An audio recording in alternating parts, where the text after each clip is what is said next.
Khalistani movement चलाने वाले लोग और खालिस्तान बनाने का सपना देखने वाला गुरु पतवंत सिंह पन्नू, उसके खिलाफ सख्त एक्शन लिया है केंद्र सरकार ने। और आपको बताएं, सिख फॉर जस्टिस नाम की संगठन बनाकर भारत के अंदर फिर से खालिस्तान बनाने का सपना देखने वाला पन्नू, उसके द्वारा यहां कुछ चैनलों को फंडिंग की जा रही थी। और ये चैनल जो है पंजाब पॉलिटिक्स टीवी के नाम पर चल रहा था। और पंजाब के चुनाव के दौरान इस चैनल ने बाकायदा पंजाब में लोगों को भड़काने का काम किया। इन सबको देखते हुए केंद्र सरकार के सूचना प्रसारण मंत्रालय ने बाकायदा आईटी एक्ट के तहत कार्रवाई की है। और ये जो चैनल है पंजाब पॉलिटिक्स टीवी, इस चैनल के ऐप, वेबसाइट और सोशल मीडिया हैंडल जितने भी हैं, उन सबको ब्लॉक करने का निर्णय किया है, यानी उसको ब्लॉक किया है। ये बहुत बड़ा एक निर्णय है। और आपको बता दूं, ये पहली बार नहीं है। अब केंद्र सरकार का सूचना प्रसारण मंत्रालय पूरी नजर बनाए हुए है कि जो भी इस तरह से मीडिया या सोशल मीडिया प्लेटफॉर्म का इस्तेमाल करके देश विरोधी एक्टिविटी चलाता है, ऐसे चैनलों को बैन किया जाएगा। अब से पहले लगभग 20 के करीब इस तरह के चैनल बैन हो चुके हैं, जो अलग अलग राज्यों में वो देश में आग लगाने की कोशिश कर रहे थे, देश विरोधी एक्टिविटी में थे। पंजाब के अंदर भी इस तरह के चैनल देखे गए। लेकिन आप ये देखिए कि पूरा चुनाव में इन्होंने इसी तरह का एक एजेंडा चलाया और बीजेपी को, मोदी सरकार को बदनाम करने की कोशिश की। 700 किसान आंदोलन में मारे गए, ये एक झूठ है। इसको लेकर अभी तक किसी ने कोई आंकड़ा पेश नहीं किया। लेकिन हाँ, ये जो देश का विपक्ष है, राहुल गांधी है, इन लोगों ने इसको मुद्दा उठाया था। और राहुल गांधी ने तो भरी सदन में ये कह दिया था कि यदि केंद्र सरकार के पास इसके आंकड़े नहीं हैं तो हम उनको वो लिस्ट देने को तैयार हैं। ये बात अलग है कि वो लिस्ट अभी तक कहीं पब्लिक डोमेन में नहीं आई है। राहुल गांधी ने केवल इसको चुनावी मुद्दा बनाया था। लेकिन ये जो चैनल है पंजाब पॉलिटिक्स, इसने बाकायदा, आपको बता दूं, इसने तो उसको फैलाया पूरी तरह। और गांव-गांव में ये बात फैलाने की कोशिश की कि जो 700 किसान आंदोलन में मरे हैं, जो कि मरे ही नहीं, उसको फर्जी मुद्दा बनाया और भाजपा का विरोध किया। यानी एक तरफा बीजेपी के विरुद्ध ये एक षड्यंत्र के तहत अभियान चला रहा था। और इस चैनल की फंडिंग खालिस्तानी मूवमेंट चलाने वाले गुरु पतवंत सिंह पन्नू, ये इसकी फंडिंग कर रहा था। और सरकार की इस पर नजर थी। भाई, आप कोई भी एजेंडा झूठा चलाएंगे तो उस पर कार्रवाई होनी ही चाहिए। सवाल तो यह भी है कि ये जो चैनल बैन हुआ है, ये चुनाव के पहले बैन होना चाहिए था। पंजाब का जो चुनाव हो रहा था उस समय इसने काफी दुष्प्रचार किया है केंद्र के खिलाफ। लेकिन मुझे लगता है कि केंद्र ने पहले ये कार्रवाई इसलिए नहीं की क्योंकि इसको जोड़कर देखा जाता फिर चुनाव से, और विपक्ष हल्ला मचाता और वो कहता देखो जी, मोदी जी डर गए इसलिए चैनलों को बैन कर रहे हैं। और इसलिए चुनाव बीत जाने के बाद सरकार ने निर्णय लिया है। और अब आपको बता दूं, ये देश के अंदर से मांग है कि भाई जो इस तरह के अफवाहों को फैलाने वाले लोग हैं, चाहे वो सैटेलाइट चैनल हो, चाहे वो सोशल मीडिया चैनल हो, अब उनके खिलाफ सख्ती से कदम उठाने का समय है। क्योंकि 1 मिनट में ये चैनल के माध्यम से, खबरों के माध्यम से माहौल को खराब किया जा सकता है। झूठी खबर प्रसारित करके माहौल बिगाड़ दिया, उसके बाद आप लकीर पीटते रहिए।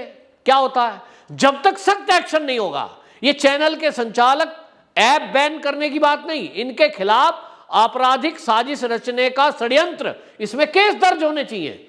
और ये राजद्रोह के केस में जेल में जाने चाहिए। अब ये कानून के जानकार कहेंगे, लेकिन जो लोगों का कहना है, जो कानून के जानकार हैं, उनका कहना यह है कि सरकार के विरुद्ध यदि कोई इस तरह से षड्यंत्र रचता है, ये राजद्रोह है और इसके खिलाफ सख्त एक्शन सरकार को लेना चाहिए। लेकिन ऐसा दिखाई नहीं दे रहा है।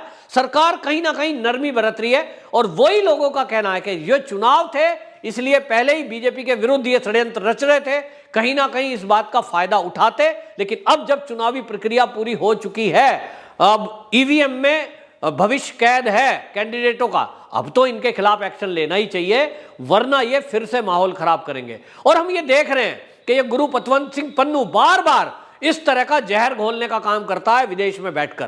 क्या इसके खिलाफ सरकार कोई एक्शन लेगी? ये सब लोगों को उम्मीद है कि जल्द ही इसमें कोई एक्शन होना चाहिए, क्योंकि ये फर्जी किसान आंदोलन खड़ा कर देता है, ये एक पार्टी को जिताने के लिए एजेंडा सेट कर देता है, ये भारत के टुकड़े करने के लिए मंसूबे पालते हुए फिर से कोई ना कोई अभियान चला देता है, हिजाब को लेकर भी अभी हाल ही में जब मामला कोर्ट में है, इसके साथ हमने देखा कि ये जो है फिर भी एजेंडा चला रहा था कर्नाटक में, और उसको लेकर के बाकायदा पूरे देश को भड़काने की कोशिश कर रहा था। जहां एक तरफ खालिस्तान बनाना, इसके लिए रेफरेंडम 2020 करा रहा था, वहीं गुरु पतवंत सिंह पन्नू का कहना था कि मुसलमानों के लिए भी भारत में एक अलग देश होना चाहिए, उर्दिस्तान। अब ये अलग से नहीं मांग है। और इसी बात पर आपको बताऊं, देश के मुसलमानों को इसने जोड़ा और इसने कहा आप हमारे साथ दो, हम इस तरह का एक एजेंडा चलाएंगे, उसके लिए फंडिंग करेंगे।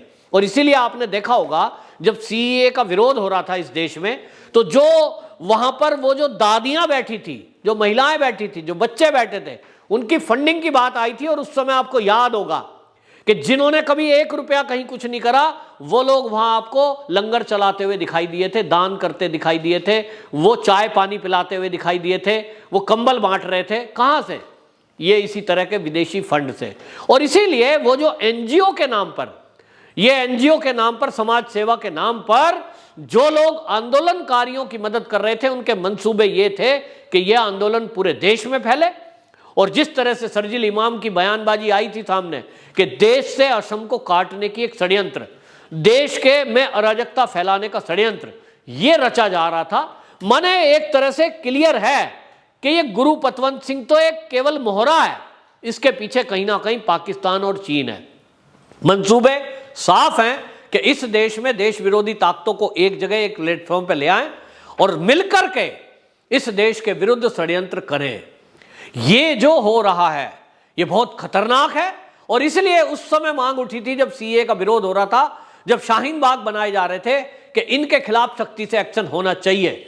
लेकिन आम जनता भोली भाली है, पैसे के लालच में, खाने के स्वार्थ में, गरीब आदमी को खाना मिल रहा है, बिरयानी मिल रही है और चाय पीने को मिल रही है, सुबह शाम बैठने के बाद 500 रुपए मिल रहे हैं। लालच में बहुत सारे लोग आ गए जिनका कोई लेना देना नहीं था इस मूवमेंट से। सरकार का कहना है कि आम आदमी को क्यों इस लपेटे में लिया जाए, आम आदमी की दोष नहीं है, और जो इसके लिए मास्टरमाइंड है उनके खिलाफ एक्शन लिया जाए। तो आज शरजील इमाम हो या उसके और रचने वाले हो, वो जेल के अंदर है। सरकार ने उनके खिलाफ सख्ती दिखाई है, राजद्रोह के केस में वो जेल के अंदर बंद है। अब नंबर है ऐसे लोगों का जो पंजाब के माहौल को बिगाड़ना चाहते हैं या देश के माहौल को बिगाड़ना चाहते हैं। और इसलिए ये ऐप बैन करना ये तो पहला कदम है, इसके आगे भी अब ये कदम उठाया जाएगा। और अब ऐसा कहा जा रहा है, जिस तरह से चरणजीत सिंह चन्नी ने आप पार्टी के विरुद्ध एक एप्लीकेशन दी है और गृह मंत्री अमित शाह जी ने उसके ऊपर संज्ञान लिया है, निश्चित रूप से अब राजनीतिक दलों का भी ये खोजबीन करनी पड़ेगी कि ये कौन कौन लोग देश विरोधी ताकतों के साथ मिले हुए हैं, किनको फंडिंग हो रही है, और इनके खिलाफ भी सख्त एक्शन लेने की जरूरत है। वंदे मातरम।